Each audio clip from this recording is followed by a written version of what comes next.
go to Dunvegan in Tomval, Texas, listening on the EWTN app. Your question for Devin Rose. Hey guys, hello Devin. Yes, the name was deliberate.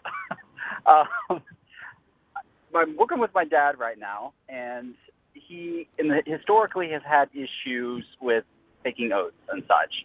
And when I came to the faith, there was the oath and all that, rejecting my former Protestantism and so on and so forth. I went to the Catholic Answers forums additionally to look for answers on this, and found a lot of debate and no real consensus except the Catechism. So, would you be able to put into clearer terms what the Catholic take on the two verses in Scripture where we're told not to take an oath, but let our yes be yes and our no be no, would be? Yeah, sure. Yeah, so Jesus says, "Let your yes be yes, no be no." Yeah, sure. And yeah, Dunvegan. That's a very unique name. I feel like I've run across that name somewhere. So you must be in Tomball, Texas, right? Yeah, that's me. Okay, yeah, Tomball's I'm near Houston. I'm So in your group. yeah, so that's interesting. And your dad's not the first Christian Protestant who's had a problem with that. And the problem comes from taking those verses too literally, too literalistically.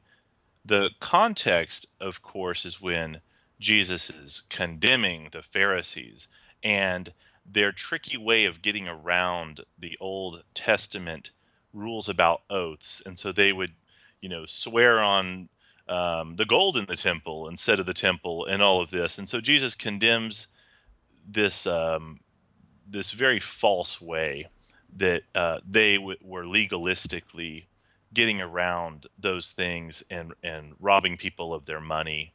Um, so he's not meaning that as in you should never tell the truth, of course, because he even says let your yes be yes. So he wants you to tell the truth, and an oath is a way of telling the truth and saying I will certainly tell the truth here, and that's why we get sworn in whenever we're giving testimony in a court of law.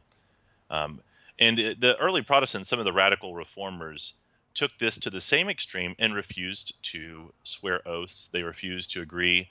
And that caused they were called radical because of that.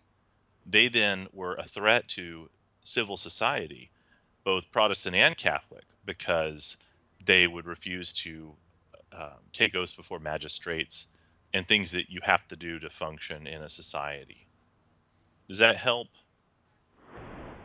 Yeah, that does. That's a pretty clear explanation. So I guess it's actually kind of interesting for me because I feel like I'm breaking out of certain things that are still hanging on from like 6 years ago.